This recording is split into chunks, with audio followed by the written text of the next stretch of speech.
अपने परदादा दादा लोग, हमारे पिताजी वैसे क्या है जंगल से संबंधित थे और जंगल के मतलब पेड़ पौधे की पत्तियां जो आती थी और गोबर के खाद होता था, उसी से ही खेती करते थे।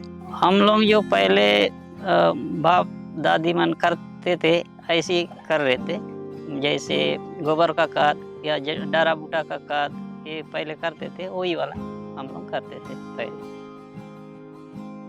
फिर बीच में जो रासायनिक वाली जानकारी मिली तो हमारी खेतों में कुछ ऐसा लगता था कि कम हो रही क्या उपज, तो उसके माध्यम से अपन रासायनिक उपयोग किए। लेकिन रासायनिक उपयोग करने से थोड़ा सा पता चला कि उत्पादन थोड़ी हुई, लेकिन बाद में पता चला कि हमें बीमारियां और ज़मीन ठोस हो जाना, कि केंचुए मर जाना, और उनका उत्पादन भी हमको ऐसा लगता था कि बाद में हो ही नहीं रहा था।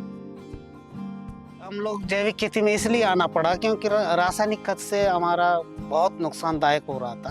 तो उस खातिर से हम लोग जैविक खेती करने से क्या हमारा ज़मीन खराब नहीं होगा, क्योंकि वो उससे पोषक तत्व बढ़ता है, उर्वरक शक्ति बढ़ता है, और केंचुआ कीड़ा माने बहुत सारा मछली मान केकड़ा मान ये सब सिस्टम मतलब खेत में रहना चाहिए। अच्छा वो ही तो सब कुछ मतलब फसल को उत्पादन करवाने वाला, हम उसको ही मार के करने वाला खेती क्यों करेंगे।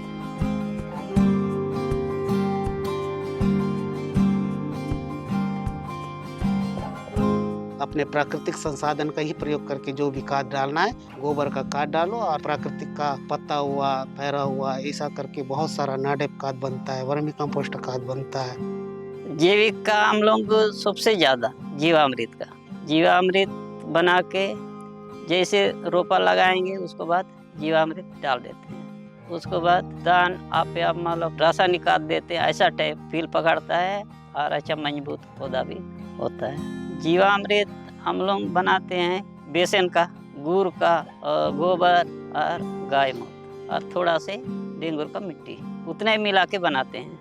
उसमें एक बोरा, पोता वाला बोरा, उसको ढाकते हैं अच्छा से। पकने के बाद हम लोग कसला नहीं तो मगा 1 लीटर वाला उसको निकालते हैं, एक कसला, और उसमें 10 कसला पानी डालते हैं। 10 कसला पानी डाल के पौधा में देते हैं। पत्ता से बनाते हैं वो दोआ, मतलब कीड़ा भगाने का। 5 पौधा से बनाते हैं, नीम, करिंजी, कुंडेर और खरला। कूटते हैं, कूटने के बाद अच्छा आंडी से बांध के रख देते हैं। जो भी कीड़ा आएगा तो उसको पहले से मार देना है, बाद में नहीं बैठे।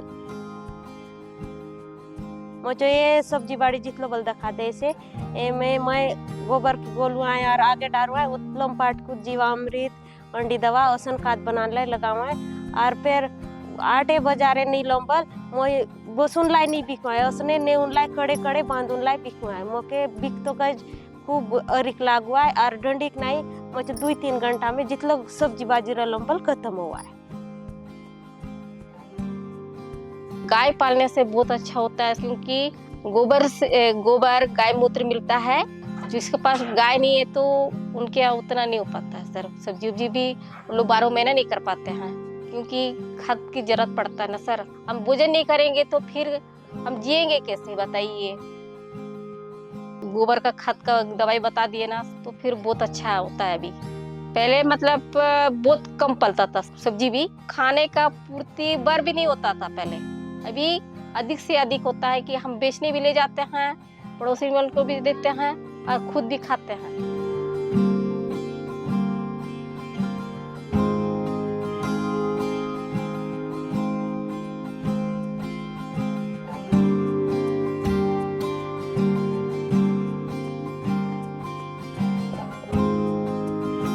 हमारे जो परंपरा से क्या है मतलब देवी देवताओं के साथ जुड़ा हुआ भूमि, मतलब जैसे जमीन, इसको क्या है गादी के माध्यम से हम लोग पूजन करते हैं। और उस पूजन देवता के साथ जैसे करसाड़ बोलते हैं वो मतलब मेला, उस मेले के उपयोग में आता है।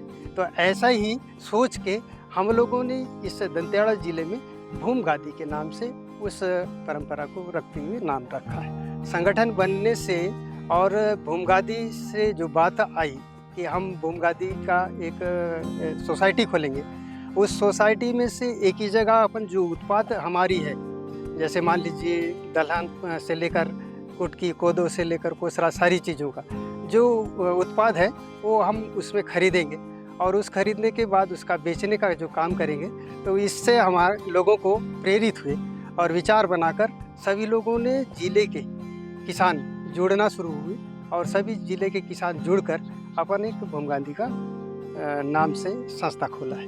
अब वो बाजार में लेते भी नहीं थे, कोसरा, कोदा और रागी ये सब बाजार में लेते नहीं थे। लेने से भी वो दलाली मारते थे, थोड़ा सा पैसा दे के, अरे ये तो इतना पैसा में वो रेट है, इसका रेट ही नहीं है, ये तो खरीदी भी नहीं होता है, हम खरीद रहे हैं इतना रेट में देते, मजबूरी होकर देते थे। तो परेशान होकर किसान लोग छोड़ दिए थे। तो हमारा भूम गांधी जैसे ही आया वैसे ही मतलब हमको उसका रेट, उसका महत्व, उसको खाने से क्या मिलता है, ये सब मतलब महत्व समझ में आया। तो किसान लोग भी अभी और मतलब जो लुप्त हुआ था लघु फसल, वो और मतलब लगाने के लिए तैयार हो गए। नाच दान कमालो बोले 160 बिकलो बोले उतलो रेट नहीं मिलते रे, जितलो मोटा दान से सरकारी रेट जितलो उतले दे, तो ना तो आगे बढ़ा नहीं दे। उन्हें कहा भूम गांधी में आगे तले जुड़ ली कोने नानी दान के भूम गांधी में अच्छा रेट मिलून बोलो, जब उत्पादन करून बात भूम गांधी देश होता था बराबर पैसा बोल मिले से।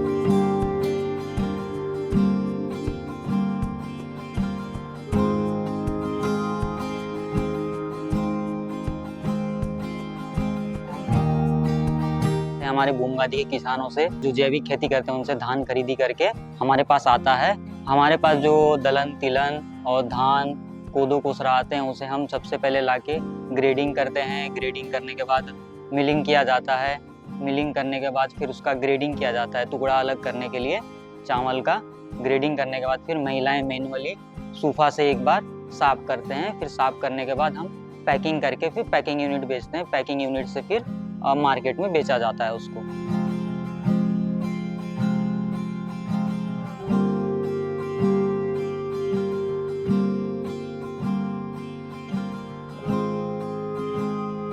पिछले 10-12 साल की जर्नी रही, जिसमें सबसे बड़ा जो रोल है वो कम्युनिटी का रहा है। तो उन्हीं की डिमांड्स के अनुसार प्रशासन ने हमेशा उनका सपोर्ट किया है। जैसे जैसे डिमांड आई तो जिला स्तर पर रासायनिक खाद को प्रतिबंधित करना, ये भी उन्हीं की डिमांड के आधार पे किया गया। तो इस तरह के थोड़े प्रशासनिक सहयोग हम दे सकते हैं, लेकिन ज़्यादा बड़ा रोल इसमें कम्युनिटी का ही। जो हमारे ज़िले में सहकारी समिति के माध्यम से और प्राइवेट दुकानों के माध्यम से आप पूरे ज़िले में एक भी आपको दवाई दुकान या खाद दुकान जो रासायनिक है वो उपलब्ध नहीं है। तो किसान लोग ऑलरेडी जो जैविक करते आ रहे हैं, तो उनको कुछ 2-4 किसान परसेंटेज किसान जो रासायनिक और प्रेरित कर रहे थे, उनके लिए भी वो रास्ता बंद हो गया, तो वो लोग भी जैविक के लिए प्रेरित हो गए।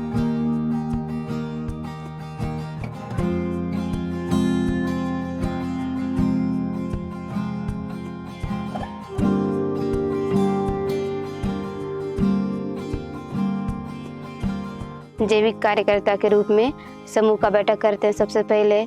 फिर समूह का बैठक करने के बाद चर्चा होता है किसान लोग के साथ। उन लोग का सब्जी लगाने का प्रशिक्षण दिया जाता है, फिर खाद दवा लगाने का प्रशिक्षण दिया जाता है। फिर उसमें खेत में उतर के भी हम लोग को काम करना पड़ता है किसान के साथ। श्री विधि धान कैसा लगाते हैं, सब्जी कैसा लगाते हैं, उसका भी प्रशिक्षण दिया जाता है।